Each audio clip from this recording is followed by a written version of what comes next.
Assalamualaikum warahmatullahi wabarakatuh. Selamat sore teman-teman. Semoga diberi kesehatan, rezeki, dan dimudahkan urusannya. Perkenalkan, nama saya Dina Fitriana dari kelompok 1 yang mendapatkan materi tentang perwalian dalam perkawinan, yang nanti akan dijelaskan oleh pemateri. Yang pertama, Nofsafira Aufani. Yang kedua ada Asni Fayanti. Yang ketiga ada Dwi Artiningsih.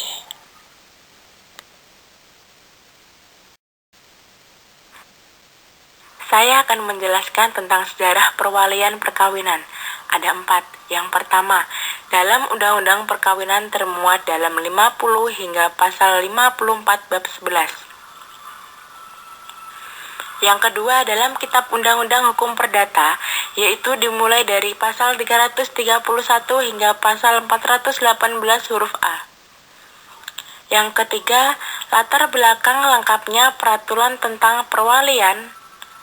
Di dalam Kitab Undang-Undang ini tiada lain agar kepentingan anak yang berada di bawah perwalian tidak dikerugikan, atau memperoleh jaminan yang cukup dari walinya, terutama perihal pemeliharaan diri dan pengurusan harta bendanya.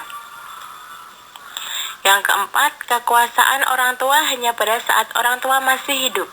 Jika salah satu meninggal, peralihan perwalian dari seorang yang masih hidup. Baik, terima kasih. Nama saya Asni Fayanti, NIM 192. Di sini saya akan menjelaskan mengenai pengertian perwalian. Apa sih perwalian itu?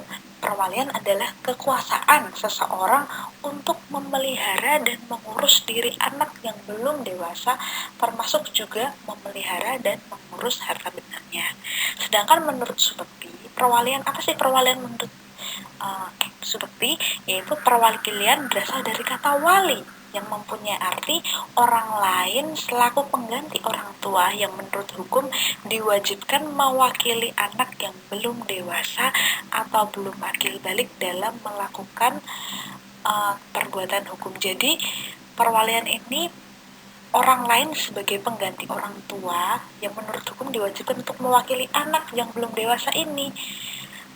Nah, untuk melakukan suatu perbuatan hukum. Nah, sedangkan perwalian menurut Undang-Undang Nomor 1 Tahun 1979 adalah berlaku bagi anak yang belum mencapai usia 18 tahun dan belum pernah melangsungkan perkawinan dan tidak berada di bawah kekuasaan orang tua. Jadi dalam undang-undang ini disebutkan perwalian itu untuk siapa?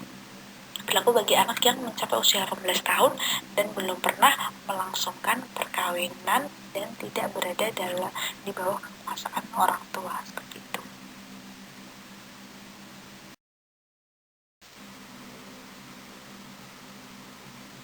Selanjutnya saya akan menjelaskan perwalian diatur dalam Undang-Undang Nomor 1 Tahun 1974 tentang perkawinan, mulai dari pasal 50 sampai dengan pasal 54. Pasal 50, anak ayat pertama ya, anak yang belum mencapai umur 18 tahun atau belum pernah melangsungkan perkawinan yang tidak berada dalam kekuasaan orang tua, berada di bawah kekuasaan wali. Jadi perwalian tuh untuk siapa sih gitu, yang ayat pertama. Yang kedua, perwalian itu mengenai pribadi anak yang bersangkutan maupun harta bendanya. Perwalian itu mengenai pribadi anak yang bersangkutan maupun harta bendanya. Selanjutnya, yang kedua, dalam pasal 51 sampai dengan 54 menetapkan atau mengatur tentang penunjukan wali, kewajiban wali, dan tanggung jawab sebagai seorang wali. Nah, penjelasannya bisa dilihat di dalam makalah ya. Yang ketiga, mengatur tentang larangan bagi wali untuk memindahkan hak menggadaikan barang-barang tetap milik anak yang berada di bawah perwaliannya, bahwa terhadap wali ini juga berlaku pasal 48.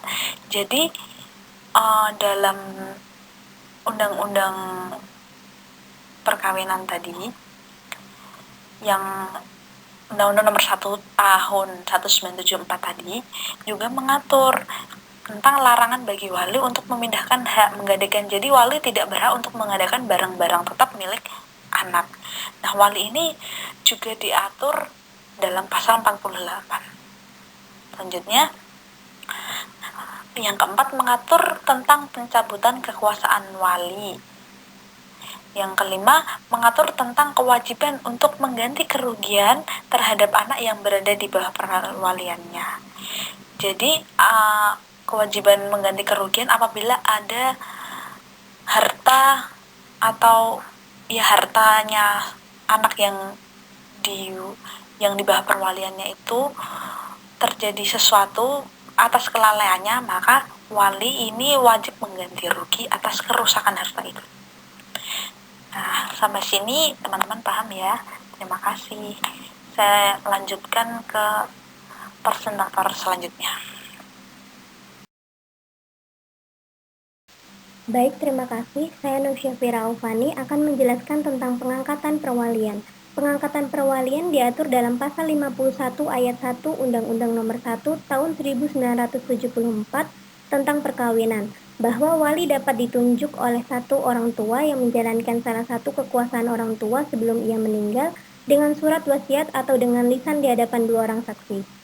Penunjukan wali tersebut ada 3 macam. Yang pertama, melalui lisan di hadapan dua orang saksi. Yang kedua, secara tertulis melalui surat wasiat. Yang ketiga, dengan cara tertulis melalui penetapan hakim dalam hal pencabutan. Dalam penunjukan melalui surat wasiat atau lisan, itu sifatnya adalah imperatif atau memerintah. Jadi seharusnya dilaksanakan dengan mempunyai kekuatan otentik, supaya nanti tidak terjadi hal-hal yang merugikan anak. Selanjutnya, pengangkatan perwalian dianjurkan agar orang yang ditunjuk sebagai wali berasal dari keluarga sendiri. Jika dimungkinkan orang lain, dapat diangkat menjadi wali. Jadi pengangkatan perwalian itu dianjurkan supaya orang yang ditunjuk sebagai wali itu berasal dari keluarga sendiri. Kenapa? Karena supaya tidak terjadi hal-hal yang tidak diinginkan. Misalnya terhadap penyelewengan pemakaian harta untuk keperluan pribadi oleh wali. Nah, kalau misalkan dari keluarga sendiri kan bisa dipantau dan bisa dilihat. Jadi kemungkinannya sangat kecil dan hal itu tidak akan terjadi. Gitu. Kalau dimungkinkan orang lain dapat diangkat menjadi wali, adalah orang-orang yang benar-benar bertanggung jawab sebagai wali, seperti itu.